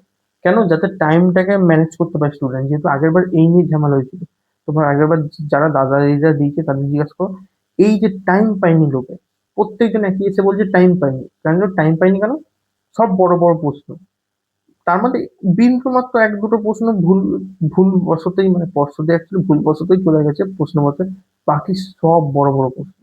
আর এবার সেটা পর্ষদ ভুল করবে না, এবার কি করবে, এবার পর্ষদ এইগুলো ডাইরেক্ট লিখবে, এইগুলো এরকম ছোট ছোট প্রশ্ন তোমাদের দেবে, যাতে তোমাদের টাইমটা কভার করতে পারে, 40টা পর্যন্ত টাইমটা কভার করতে পারে। তাহলে এবার দেখি পরের প্রশ্ন দেখি, ঠিক আছে অনেক বলে নিলাম। এবার কেন এটা দিলাম মাথায় রাখবে, এরকম সূত্রগুলো ভালো করে, সূত্রগুলো বইগুলো, ছোট ছোট সূত্রগুলো মাথায় রাখবে তার জন্য। চলো এবার 8 নম্বর প্রশ্ন। 8 নম্বর প্রশ্নটা এটা আসার চান্স খুবই বেশি, এইগুলো ছোট করে শর্টকাট ট্রিকের মাধ্যমে করে রাখো। কি বলছে? 10 সেমি বাহু বিশিষ্ট একটি বর্গক্ষেত্রের 4টি কোণের প্রত্যেকটিতে 0.2 মাইক্রোকুলম ধনাত্মক আধান আছে। বর্গক্ষেত্রের কর্ণ দুটি ছেদবিন্দুর বর্গক্ষেত্রের কর্ণ দুটি ছেদবিন্দু যে তড়িৎ ক্ষেত্রটা কি হবে, তড়িৎ ক্ষেত্রের মানটা কি হবে? একটা বর্গক্ষেত্র ছোট করে এঁকে নিই, যে কোনো একটা বর্গক্ষেত্র এঁকে নিলাম জাস্ট এরকম ভাবে। ছবিটার উপর ধ্যান দিও না, জাস্ট বোঝার চেষ্টা করতে হবে। এই যে একটা কর্ণ, দ্বিতীয় কর্ণ, কর্ণ দুটি ছেদ বিন্দু, এইটাতে তড়িৎ ক্ষেত্র কত হবে, এটা ও ধরে নিচ্ছে জাস্ট, যেহেতু কর্নার, এবং প্রত্যেকটা হচ্ছে কোণে কত করে আছে, 0.2, 0.2, 0.2, 0.2 মাইক্রোকুলম করে ধনাত্মক আধান আছে। এবার দেখো, এবার এইখানে অঙ্কটা কিছু করতেই হবে না, তার জন্য দেখো ছোট গ্যাপ নিয়েছি। এই যে আমাকে ভালো করে বুঝো, এই যে 0.2 এ, এখানে যদি কোনো কণা থাকে তাকে কি করবে, দেখো যেহেতু এটা বড় ক্ষেত্র, তাহলে সব দিক দিয়ে দৈর্ঘ্য সমান। এ একে এই বিন্দুটাকে এই দিকে ধাক্কা দেওয়ার চেষ্টা করুন, যেহেতু একটা ধনাত্মক আধান যদি থাকে এই দিকে ধাক্কা ভালো করে বুঝে, ধনাত্মক আধান যদি বসায় একে এই দিকে ধাক্কা দেওয়ার চেষ্টা করবে। একটু বড় করে দিই তুমি যাতে আরো ভালো করে বুঝতে পারো। এই যে 0.2 এ, একে এই দিকে ধাক্কা দেবে, মানে কি এই দিকে ধাক্কা দেবে, এই দিকে ধাক্কা দেবে, ছোট করে দিই just বুঝতে পারো। একে এই দিকে ধাক্কা দেবে, এই দিকে ধাক্কা দেবে, এইদিকে ধাক্কা দিয়ে এইদিকে যাচ্ছে চাইবে, আর একে এইদিকে ধাক্কা দেবে, এইদিকে ধাক্কা দেবে। ঠিক আছে? তাহলে এটি কি হবে, এই দুজনের ধাক্কা তো যেহেতু দেখো দৈর্ঘ্য সমান আধান সমান, তাহলে কি হবে, তাহলে নেগলেক্টেড হয়ে যাবে, তো কোনো নেগলেক্টেড হয়ে যাবে, ক্যান্সেল করে দেবে, সেটাকে ক্যান্সেল আউট করে দেবে। এবার ধরো এইটা, ধরো এইটাকে এইদিকে ধাক্কা দেবে, এটাকে এইদিকে ধাক্কা দেবে, ফলে কি হবে, এটাও নেগলেক্টেড হয়ে যাবে, তাহলে কি সব দিকে নেগলেক্টেড হবে, তাহলে তড়িৎ ক্ষেত্র কি হবে, শূন্য হবে। বুঝতে পেরেছো? যদি এই প্রশ্ন থাকে এরকম দেখবি, এই যে এই থিওরিটা দিয়ে অনেক বড় বড় প্রশ্ন আছে, তার জন্য আমি এই ছোটটাকে নিয়ে এসেছি। ছোটটা খুব পরের যে ক্লাস আছে সেখানে এরই বড় প্রশ্ন আছে, যার দ্বারা তোমরা বুঝতে পারবে যে কিরকম প্রশ্ন তোমরা করছো। এইগুলো না বুঝলে না ওই বড় প্রশ্ন করা যাবে না। তো এই প্রশ্ন ছোট করে বুঝলে তো, যখনই বলে দেবে বড় ক্ষেত্র, বাহুর দৈর্ঘ্য সমান, দূরত্ব সমান, আধান সমান, সেম বাহু বিশিষ্ট, বড় ক্ষেত্র সেম বাহু বিশিষ্ট, যদি অন্য কিছু বলে দেয় তখন বাহু বিশিষ্ট সেম বাহু বিশিষ্ট, যদি বর্গাকার বলে যে কোনো কিছু বলে দেয় তখন কি হবে, তখন যেহেতু দৈর্ঘ্য সমান আধান সমান, তাহলে কি হবে, মাঝখানে যে বড় ক্ষেত্র কর্ণজোড়ের যে তড়িৎ ক্ষেত্র আছে সেটা শূন্য হবে। বুঝতে পেরেছো তড়িৎ ক্ষেত্র কেন শূন্য হচ্ছে? ঠিক আছে, খুবই ছোট কিন্তু এটা খুবই ইম্পর্টেন্ট ছিল। 9 নম্বর প্রশ্ন। 9 নম্বর প্রশ্ন চলে এসেছে, 9 নম্বর প্রশ্নটা করিনি।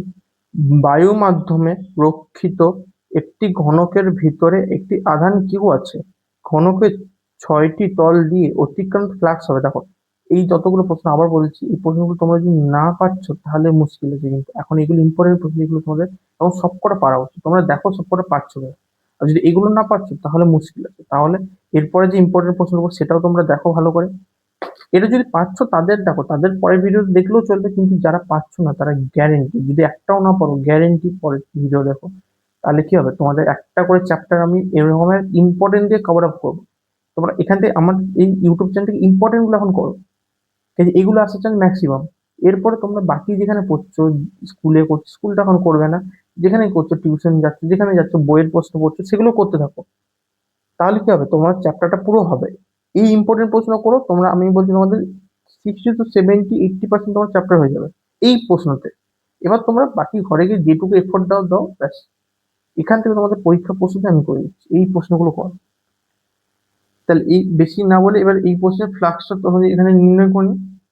এবার ধরো এই যে যে প্রশ্নটা বললাম, এই প্রশ্নে কিন্তু অ্যাকচুয়ালি আরেকটা ফ্যাক্টর আছে, সেটা আমি বলছি, আগে এটা করিনি। ধরো ঘনক বলেছে, ঘনকটা এখানে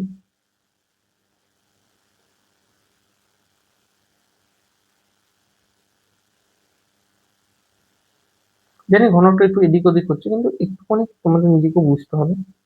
ঠিক আছে? এখানে যে মেন ছবি আঁকছি না, চাইলে আমি স্কেলটা আঁকতে পারতাম, কিন্তু আমার স্কেল থেকে বেশি তোমাকে বোঝানো উচিত আমার ভালো করে।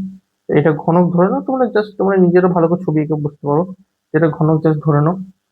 এবার এইটার মধ্য একটা ধরে রাখো, এটা একটা মধ্যবিন্দু, এর চারদিকে মধ্যবিন্দু, এখানে কিউ আধানটা আছে, মানে মানে এই ঘনকের ভেতরে একটা কিউ আধান আছে, দক্ষিণের কিউ আধান আছে, মধ্যবিন্দু তো হবে না, ভিতরে একটা কিউ আধান আছে। ঘনকের 6টি তল দিয়ে অতিক্রান্ত ফ্লাক্স হবে, 6টি তল দিয়ে। আমরা তড়িৎ ফ্লাক্স আমরা সূত্র জানি নিশ্চয়, তড়িৎ ফ্লাক্স নাহলে বইয়ে আছে দেখে নিও। তড়িৎ ফ্লাক্স,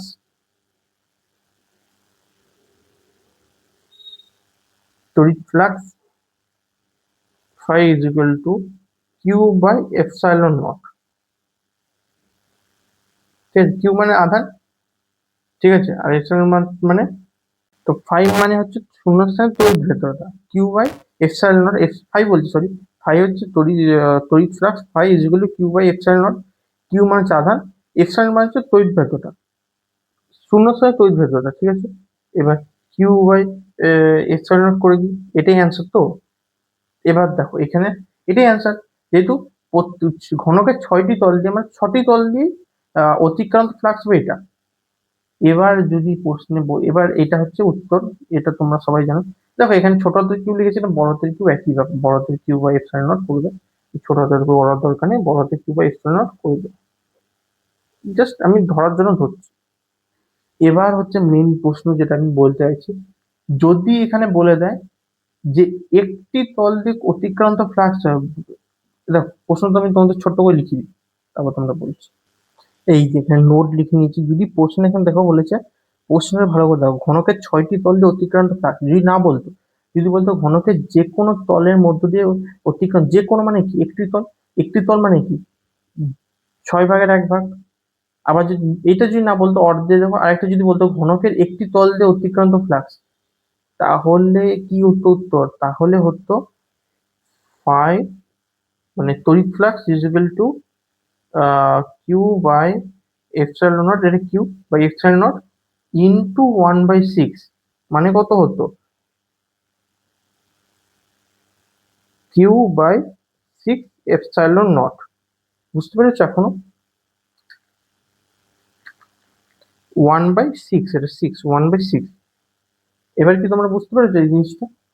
যদি একটা তলের ক্ষেত্রে বলতো তখন কি হতো, 6টা তলের ক্ষেত্রে এটা বলছি, তাহলে একটা তলের ক্ষেত্রে, একটা তলের ক্ষেত্রে তাহলে ভাগ হবে তো। ধরো তোমরা 6টা ভাই বোন মিলে যা কাজ করছো, একটা ভাই বোন হচ্ছে, তাহলে ভাগ হবে 6 দিয়ে, সেম এটাকে 6 দিয়ে ভাগ করে এই উত্তর যায় কিউ/6 এপসাইলন নট। উত্তর কিন্তু এটা নয়, কি এই প্রশ্নটা ঘুরিয়ে দিতেই পারে, দুটো প্রশ্ন, ঠিক আছে, তার জন্য আমি বললাম। আর হ্যাঁ, এই প্রশ্নটা, এই যে প্রশ্নটা তোমরা বলবো এটা খুব সহজ প্রশ্ন, কিন্তু এই প্রশ্নটা HS 18-তে এসেছে। তোমরা বলবে স্যার এবার তো সব বেশি বেশি কঠিন প্রশ্ন করছি, কিন্তু এবার এগুলো আসার চান্স কেন? আগের বার এমসিকিউ স্যাররা যারা পছন্দ করছে তারা সেভাবে রেডি ছিল না, কিন্তু এবার তারা রেডি, তার জন্য তারা এই ছোট ছোট ফরম্যাটে প্রশ্ন দেবে, কারণ এমসিকিউ তোমাদের এতগুলো এমসিকিউ, যে 35টা এমসিকিউ শর্ট করে করা সম্ভব নয়। যদি কথার কথা 10টা নিউমেরিক্যালস দেয়, সেখানে তোমাদের করতে ম্যাক্সিমাম টাইম চলে যাবে। তারপর থিওরিটিক্যাল কোশ্চেন, যেগুলো ভেবে কোশ্চেন, থিওরিটিক্যাল কোশ্চেন বলতে যেগুলো খুব ভেবে চিন্তে প্রশ্ন করতে হবে, বা যেগুলো ধর ম্যাচিং দিয়ে দেয়, ম্যাচিং এ তো অনেক ম্যাচিং দিয়ে দেয়, তখন সেগুলো অনেক ভেবে চিন্তে প্রশ্ন করতে হবে। তখন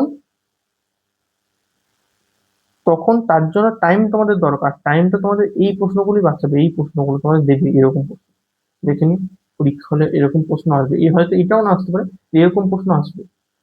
এই ছোট ছোট শর্ট করে করা, এটা করে না, দেখো এটা 2018-তে এসেছে, এটা সহজ এসেছে, কিন্তু এইটাতে আসতেই পারে। এবার এই 1/6টা, তো এই জিনিসটা ভালো করে দেখলাম। এবার চলো 10 নম্বর প্রশ্নে যাই। আজকে বেশি করানো, মানে আজকে 15টা কোনো প্রশ্ন করাবো, 17টা করাবো না, 15টা করাবো। তারপরে বাকিগুলো পরের একটা ভিডিও করবো, সেখানে করে দেবো, ব্যাস, তাহলে তোমাদের তড়িৎ ক্ষেত্রে ইম্পর্টেন্ট প্রশ্ন সব শেষ। আর ওই যে লাস্টের ভিডিওটাতে, মানে এরপরে যে ভিডিও, সেখানে কিছু কিছু বলে দেবো, কিছু কিছু যেগুলো তোমাদের একটু বই থেকে দেখে নেবে, ব্যাস। তারপর তোমাদের তড়িৎ ক্ষেত্র এখন আপাতত ধরতে হবে না, এখন তোমরা বাকি চ্যাপ্টার গুলো ধরবে। তড়িৎ ক্ষেত্রে যা করলাম এগুলো ইম্পর্টেন্ট, এরপরে আরো বাকি আছে এরপরের ভিডিওতে। তারপর তারপর আরেকটা চ্যাপ্টার নিয়ে আসবে, এরকম এখন ইম্পর্টেন্ট গুলো করো। 10 নম্বর প্রশ্নে আসছে, তো 10 নম্বর প্রশ্ন চলে এসেছে, 10 নম্বর প্রশ্নটা করি। কি বলছে, একটি সুষম তড়িৎ ক্ষেত্রে রাখা তড়িৎ দ্বিমেরুর ওপর ক্রিয়াশীল নেট বল কত? মানে একটি সুষম তড়িৎ ক্ষেত্রের উপর রাখা একটি তড়িৎ দ্বিমেরুর ওপর ক্রিয়াশীল বল। উত্তরগুলো কি হবে দেখো তোমরা। তো চলো তোমাদের উত্তর দেখো, এটা পুরো থিওরিটিক্যাল, তোমরা জানো এটা উত্তরটা, আমি জানি কিন্তু তা বলে দিচ্ছি। এটা শূন্য হচ্ছে, শূন্য কেন হচ্ছে আমরা জানি, যে ধনাত্মক আধানের উপর যে বলটা আছে এবং ঋণাত্মক আধানের উপর যে বলটা আছে সেটা সমান, মানটা তো সমান, শুধু চিহ্নটা আলাদা। তো তারা কি আছে, ক্যান্সেল আউট করে নিস্তড়িত হয়ে যাচ্ছে, মানে কি হচ্ছে, নেট বল নিস্তড়িত হয়ে যাচ্ছে, মানে কি তড়িতের ক্ষেত্রে বলটা হীন হয়ে যাচ্ছে, বল নেট বল শূন্য, তো উত্তর শূন্য। তো তোমাদের সুন্দরভাবে এটা গুছিয়ে লিখে দিই, তোমরা লেখাটা পড়ো। দেখো এইগুলো তোমাদের থিওরিটিক্যাল কোশ্চেন, এগুলো তোমরা তাহলে এগুলো যদি তোমরা পড়োনি তখন তোমাদের বইতে খামতি আছে পড়া। তার জন্য বলছি ইম্পর্টেন্ট প্রশ্ন এখন দেখো, এখন বইতে পারবেই না, অত বই অত চ্যাপ্টার 200 250 খানা পেজ পারবে না। এখন জাস্ট এগুলো পড়ো, এখানে আমি উত্তরটা লিখে দিচ্ছি, এগুলো জাস্ট পড়ো না, তোমার এমনি মনে থাকবে পরীক্ষা অব্দি এখন যদি পড়ো। সুন্দরভাবে উত্তরটা লিখে নিয়েছি, দেখে নাও। শূন্য বললাম, তো কেন শূন্য হচ্ছে, সুষম তড়িৎ ক্ষেত্রে দ্বিমেরুর ধনাত্মক আধানের ওপর বল, যে ধনাত্মক আধান আছে তার উপর বলা হচ্ছে প্লাস কিউই, এবং যে ঋণাত্মক আধানের উপর বলা হচ্ছে মাইনাস কিউই, বল দুটি সমান এবং বিপরীতমুখী। দেখো প্লাস কিউ মাইনাস কিউ মানটাও সমান, শুধু বিপরীত চিহ্নমুখী হওয়ায় নেট বল সর্বদা শূন্য হচ্ছে, যে দুটো কোনো এক্সট্রা কোনো ভ্যালু থাকছে না। যদি এটা প্লাস কিউ যদি একটু বেশি হতো, আর এখানে যদি মাইনাস কিউই আছে, এখানে যদি প্লাস টু কিউই থাকতো, তখন তাহলে কি হচ্ছে, ক্যান্সেল আউট করে কিউই তো বেঁচে থাকতো, তাহলে আমাদের নেট বল থাকতো, কিন্তু এক্ষেত্রে নেট বল থাকবে না। ঠিক আছে, তো এবার হচ্ছে এটা তোমরা লিখে নিও 10 নম্বর, স্ক্রিনশট তুলে নাও। এবার হচ্ছে 11 নম্বর প্রশ্ন।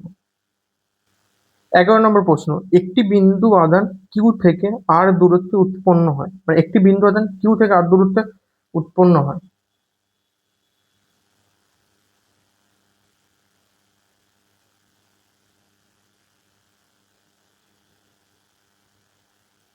মানে একটি বিন্দু আধান কিউ আর দূরত্বে উৎপন্ন হচ্ছে, যে আর দূরত্বে উৎপন্ন হচ্ছে, কুলম্বের সূত্র যেটা অপশন দিয়েছে এখানে, ইটার সাথে কি ভ্যারিয়েন্স হবে, মানে ই আর আর এর মধ্যে সম্পর্ক কি হবে? সম্পর্ক আমরা কি জানি, কুলম্বের সূত্র অনুযায়ী বিন্দু আধানের জন্য, তারপর এবার তোমরা লিখে নেবে, আমি জাস্ট লিখছি না, বলে দিচ্ছি। কুলম্বের সূত্রের জন্য বিন্দু আধানের জন্য যে তড়িৎ ক্ষেত্র পাবো হলো E equals to 1/4πε0 Q by r square হয়ে যায়, তাই তো হয় বিন্দু আধানের ক্ষেত্রে, এটাই সূত্র বিন্দু আধানের ক্ষেত্রে। তাহলে কি, তাহলে এটা হয়ে গেল। তাহলে ই, এই যে 1/4πε0, আর কিউটা যেহেতু আমার সবাই, কিউটাকে আমি যেহেতু এখানে কিউ নেই, তাহলে কিউটা ইজ কনস্ট্যান্ট ধরে নিতে হবে। তাহলে 1/4πε আর কিউটা কনস্ট্যান্ট, তাহলে কি হবে, ভেরিয়াস 1/r²। এটাই উত্তর। তাহলে এই দেখো সি নম্বর উত্তর।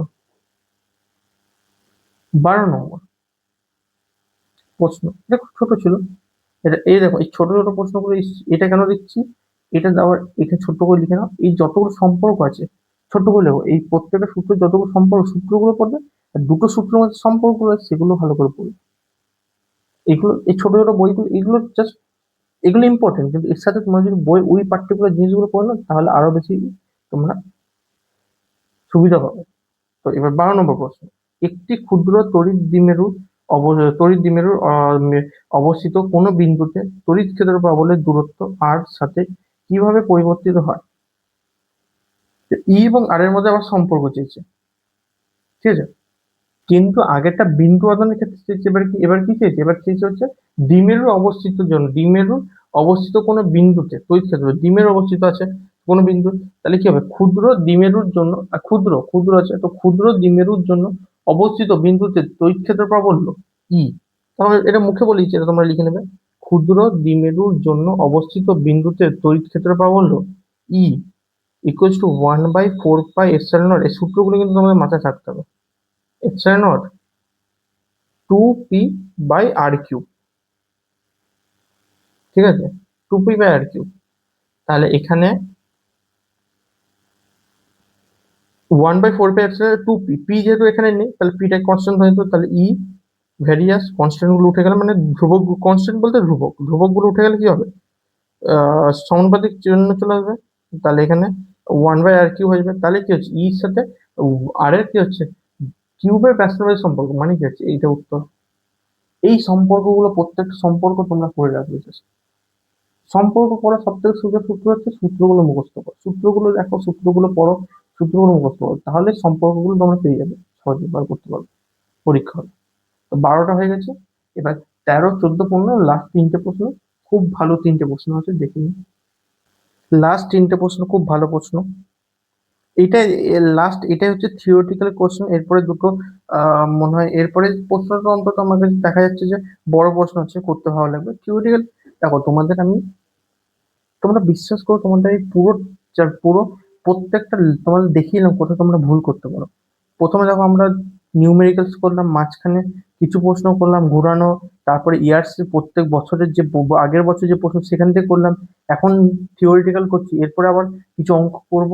কি হচ্ছে এটা তোমরা বুঝতে পারবে তোমরা কোথায় ভুল, তোমরা কোথায় কম খামতি আছে তোমাদের, সেগুলোকে শুধরাও এখন, যেহেতু পরীক্ষা সামনে। আর শুধরানো সব থেকে বেস্ট হচ্ছে ইম্পর্টেন্ট প্রশ্ন এখন পড়। তোমাদের এখন কিচ্ছু করা হয়নি, ইম্পর্টেন্ট প্রশ্ন আমি করাচ্ছি। এইটা আমি করাচ্ছি, থিওরি পড়াচ্ছি।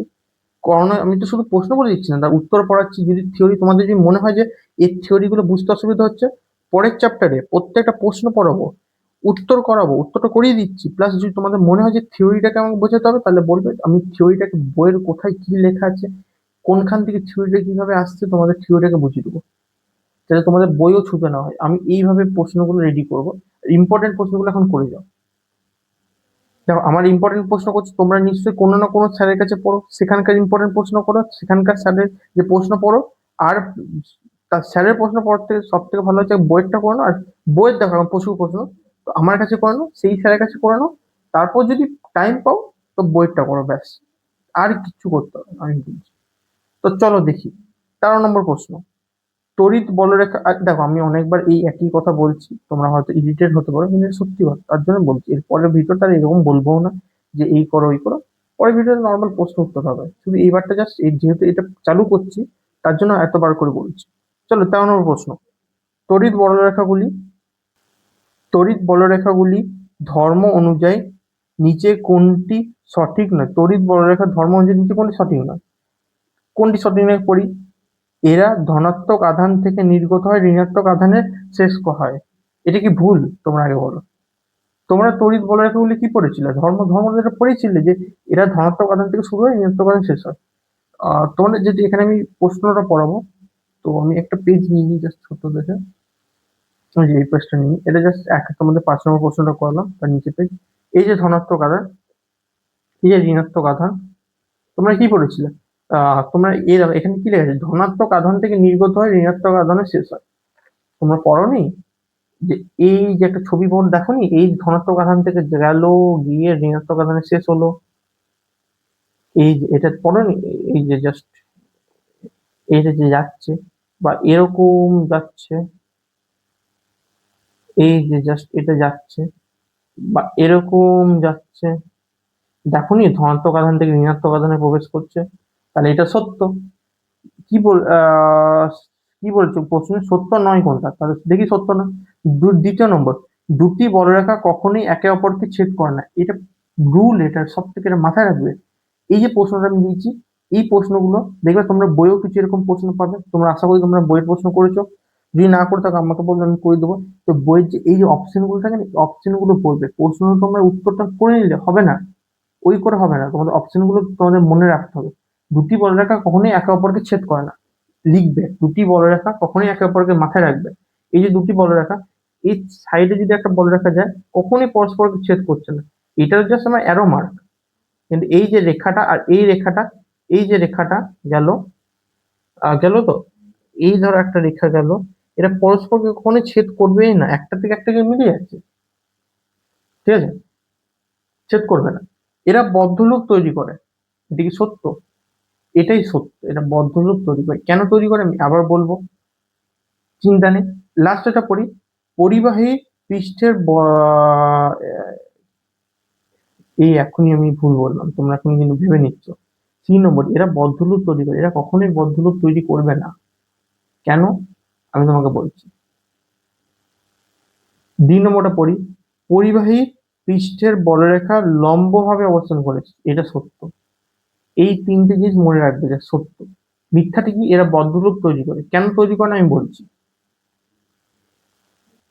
দেখো বদ্ধলুপ কখন তৈরি করবে, যখন একটাই লুপ ঘুরে এসে আবার সেকেন্ডে আসবে। ধরো এইটা গেল, গিয়ে আবার এখান থেকে এরকম ঘুরে আসলো, কিন্তু কখনো কি হয় না, হয় না। এখন এইখান থেকে বেরিয়ে জাস্ট আধানটা এইখানে প্রবেশ করে যাচ্ছে, এখানে বেরোচ্ছে, এখানে প্রবেশ করে, তারা কিন্তু ঘুরে আসবে না। ধরো এই যে একটা ধনাত্মক আধান, লুপ বলতে কি এইখানে ধনাত্মক ঋণাত্মক আধান, এইখান থেকে গিয়ে জাস্ট এরকম ঘুরে চলে আসবে। এটা কখনই কি আসবে, আসবে না। ঘুরে কখনো বদলুপ কখনো গঠন করবে না, এখান থেকে গিয়ে এখানে প্রবেশ করবে, এটা মাথায় রাখবে সর্বদা। তাহলে এটি কি মিথ্যা হচ্ছে, সিটা মিথ্যা। কেন বুঝতে পারলো, কেন কি হচ্ছে, এরা ধনাত্মক আধান শুরু হচ্ছে রেখাগুলি, এবং ঋণাত্মক আধানে শেষ হচ্ছে বা অসীমে শেষ হচ্ছে, তার জন্য এরা বদল কখনো গঠন করতে পারবেই না। উত্তরটা আশা করি লেখার দরকার নেই, মুখে বলে দিলাম। 14 নম্বর প্রশ্ন, এইটা ইম্পর্টেন্ট প্রশ্ন, এবার দেখো প্রশ্ন, খুব ভালো প্রশ্ন। আচ্ছা 15 নম্বর প্রশ্নটা অঙ্কের প্রশ্ন, 14 নম্বর প্রশ্নটা ছোট একটা প্রশ্ন, যে সূত্র ফেললে উত্তর, ছোট 2 লাইনের উত্তর আসবে। তো আমি দেখি বলে দিই কিভাবে হচ্ছে। 14 নম্বর প্রশ্নটা কি বলছে, তড়িৎ দ্বিমেরুকে সুষম তড়িৎ ক্ষেত্রে স্থিতিশীল সাম্যাবস্থান 0 ডিগ্রি থেকে 180 ডিগ্রি কোণে ঘোরাতে কৃতকার্য করতে হবে। কৃতকার্য আমরা জানি কি কৃতকার্য, সূত্র কি, W is equal to PE cos θ1 minus cos θ2, এটার সূত্র। যখনই দুটো কোণ দিয়ে দেবে এবং আমাকে জিজ্ঞাসা করবে কৃতকার্য, তখনই সূত্র কি, পিই cos θ1 মাইনাস θ2, সূত্র এটা। এবার θ1 θ2টা কি, θ1 কি বলেছে, 0 ডিগ্রি থেকে 180 ডিগ্রি কোণে ঘোরাতে হবে, তাহলে θ1টা কি 0 ডিগ্রি, যেটা আগে বলছে, সেটা θ2টা কি, যেটা ঘোরাতে হবে 180 ডিগ্রি করে দিই। তাহলে পিই cos 0 ডিগ্রি, θ1 মানে কি 0 degree, minus cos 180 degree, PE cos 0 degree মানে কত, cos 0 ডিগ্রি মানে 1 মাইনাস cos 180, দেখো 180 একটু আগে ছিল, এখনো ছিল, এরপরেও তোমরা প্রত্যেকটা প্রশ্নের 180 পাবে, প্রত্যেকটা প্রশ্ন মানে ম্যাক্সিমাম প্রশ্ন দেখো 180তে পাচ্ছ, তাই 180 মাথায় রাখবে। 180 মানে কি -1, তাহলে -1 বসলে +1 হয়ে যাচ্ছে, তাহলে 1 + 1 মানে 2 পিই। আগে যে একটা প্রশ্ন করলাম না, এটা সেই একই উত্তর 2 পিই, যাই হোক এটা প্রশ্ন আলাদা, উত্তরটাই।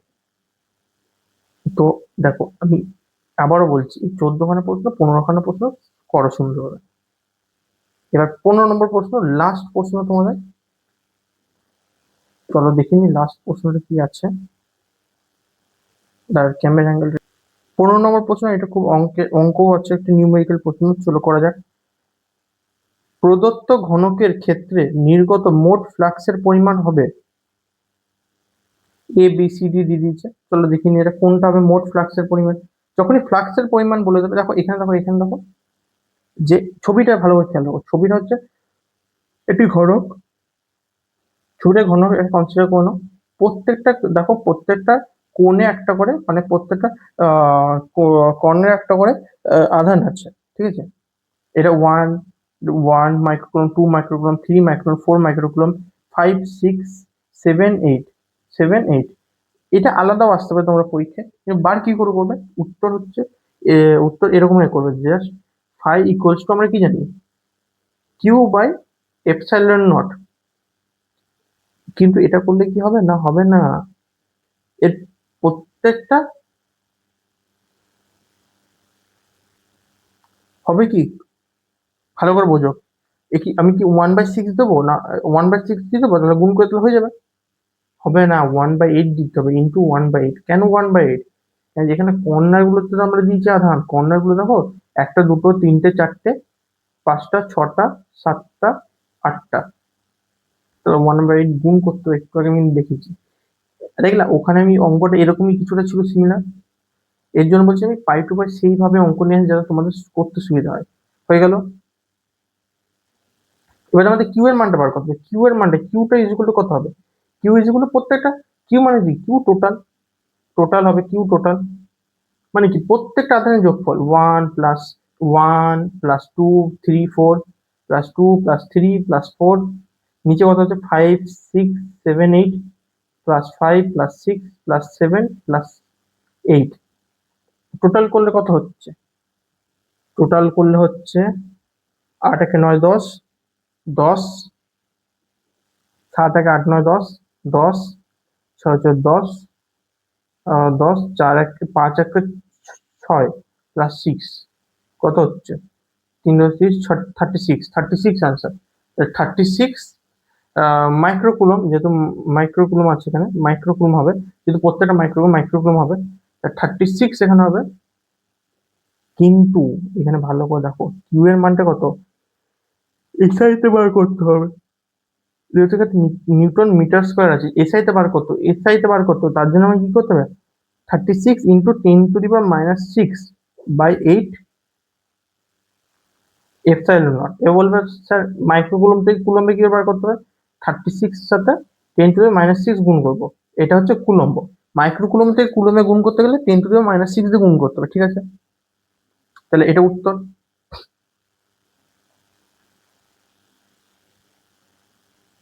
এবার দেখো উত্তরে আমাকে কি চেয়েছে, উত্তরটা দেখো, উত্তরটা এপসাইলন নটটা বার করলাম, আমার হচ্ছে এটাই ফ্র্যাকশন মান, কিন্তু এখানে দেখো পাই আছে, কোথাও এপসাইলন নট লেখা নেই, তাহলে আমাকে এপসাইলন নট হাঁটাতে হবে।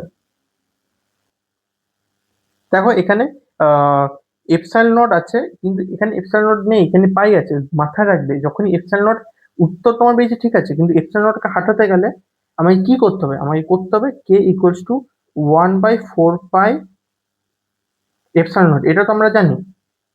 তাহলে এখানে এপসাইলন নটটা হাঁটাতে গেলে এপসাইলন নট লিখে নিলাম, 1/এপসাইলন নট এখানে থাকলো, 1/এপসাইলন নট, এখানে 4 পাই আছে, সেটা কে এর সাথে গুণ করবো, কে 4 পাই, 4 কে পাই হয়ে গেল, 4টা এদিকে চলে এলো, 4 তারপরে কে তারপর পাই, বা 4 পাই কে, যেটা হচ্ছে তোমার ইচ্ছা করো।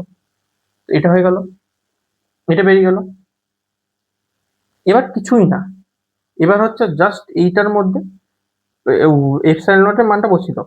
তাহলে ফাই ইকুয়ালস টু, এর যে ফাইটা দাও, ফাইটা বার করেছিলাম আমরা, phi equals to 36 into 10⁻⁻6 by 8 epsilon naught আছে, তো এপসাইলন নটের জায়গায় আমি বসিয়ে দেবো 1/এপসাইলন নট আছে, 1/এপসাইলন দেখো, এটা 1/এপসাইলন নট মানে কি আছে, উপরে 1/এপসাইলন মানে কি উপরে কি গুণ হয়ে যাবে, তাহলে 36 ইন্টু 10⁻⁻6 এপসাইলন নট বাই 8, এটা হলো।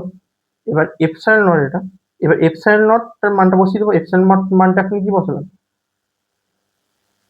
উফ,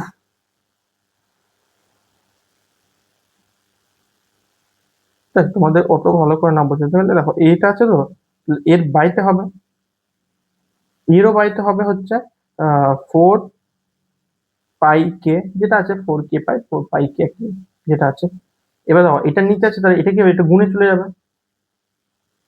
36 ইন্টু 10⁻⁻6 বাই 8 ইন্টু 4 পাই কে, 8 দিয়ে ভাগ করলে হচ্ছে 4 দিয়ে ভাগ করে 4 একে 4, 4 2 8, 2 একে 2, 2 দিয়ে করলে হচ্ছে, লাইন চলে গেছে, 2 দিয়ে করলে হচ্ছে 18, তাহলে এখানে উত্তর কত হচ্ছে, উত্তর হচ্ছে 18 ইন্টু, এবার হয়ে গেল, তাহলে এবার লিখি 18 ইন্টু 10⁻⁻6 পাই কে। এবার আমরা কি জানি, কেটার মানটা কত, কে আমরা কত জানি, এখানে 1/4 pi epsilon not, 1/4 pi epsilon not আমরা এখনই কি করলাম, একটা প্রশ্ন করলাম, 9 ইন্টু 10⁹, এটা হবে 9 ইন্টু 10⁹ আসে মানটা, তাহলে তাহলে এখানে বসিয়ে দিই, 18 ইন্টু 10⁻⁻6 পাই, পাই থাকলো, কে এর জায়গা হচ্ছে 9 ইন্টু 10 ইন্টু 9 ইন্টু 10⁻⁻9 হয়ে গেল। এবার করে দিই 18 ইন্টু 8, আর 72 2 হাতে থাকলো, 72 2 হাতে থাকলো 7, 9 10 11 12 13 14 15 16, 16, তাহলে লিখে দিলি, ভালো করে লিখি, জাস্ট ভালো করে লিখি এই জায়গাটা, পিছনে পেজটা আমি জাস্ট করে দিয়েছি বলে এখানে ভালো এরকম লিখছি, 162 পাই ইন্টু 10⁹, এখানে -6, তাহলে কত হবে, 10⁻³ হবে। এইটা যদি না জানো তাহলে তোমাদের একটু প্রবলেম আছে, এইটুকু জেনে যাও, এটুকু বলে দিচ্ছি, 10⁻9 আর 10⁻6, জাস্ট 10 বেসটা সেম রাখো, উপরটাকে জাস্ট যোগ করো, -6 + 9, -6 + +9 কত হচ্ছে, -6 আর এটা +9 কত হচ্ছে? যোগ বিয়োগ বিয়োগ চিহ্ন বড় সংখ্যা, তাহলে প্লাস প্লাস চিহ্ন হবে আর 3 হবে, তাহলে +3 হয়ে যাবে। তাহলে এখানে দেখো 3 উত্তর চলে আসছে 3। 3 টু দি পাওয়ার 3। বেসটা তো যে বেস আছে এটা বেস, এটা পাওয়ার, বেসটাকে নিচে রাখতে হবে, বাকি সব এমনি হয়ে যাবে। এইটা এবার মাথায় রাখতে হবে ফাই যেটা আছে, ফাই এর যে ইউনিটটা হচ্ছে newton metre square per coulomb. এটা হচ্ছে ফাই এর মাত্রা। ছোট্ট করে তোমাদের জাস্ট দেখিয়ে দিচ্ছি, তোমার ছোট্ট করে জাস্ট দেখে নাও উত্তরটা। উত্তরটা পুরোপুরি ধরছে না, উত্তরটা জাস্ট এখানে একবার দেখে নাও, এটুকুতে স্ক্রিনশট তুলে নাও বা দেখে নাও, এবং পরে এটুকুটা দেখে নাও। হয়ে গেছে আশা করি। ব্যাস এটাই থাকলো আজকের জন্য, এইটুকুই। এবং শেষটুকু বলে দিই, এরপরের যে ভিডিও আছে চ্যানেলটাকে সাবস্ক্রাইব করে রাখো, কারণ এরপরের ভিডিওতে বাকি যে কটা ইম্পর্টেন্ট প্রশ্ন হবে, এই কটাই বেশি করাবো না, খুব কমই প্রশ্ন করাবো। যে কটা ইম্পর্টেন্ট কোশ্চেন করিয়ে দেবো, তাহলে কি হবে, তোমাদের মেজর পার্টটা এই চ্যাপ্টারের ম্যাক্সিমাম যে ইম্পর্টেন্ট চ্যাপ্টারের ইম্পর্টেন্ট পার্টগুলো আছে পুরো কভার আপ করে দেবো। এরপর তোমরা চাইলে তোমাদের বিভিন্ন যে শিক্ষক আছে তাদের কাছে যে প্রশ্নগুলো সেগুলো রিভিশন করো, তোমরা এতদিন যে প্রশ্নগুলো সেগুলো রিভিশন করবে, ব্যাস শেষ। আমি এটা বলছি, তোমরা কমন পাবে। চলো, এর পরের ভিডিওতে আবার দেখা হচ্ছে। চ্যানেলটাকে চ্যানেলটাকে সাবস্ক্রাইব করে দাও এবং ভিডিওটাকে লাইক করে দিও। ঠিক আছে, আজকের জন্য এটুকুই।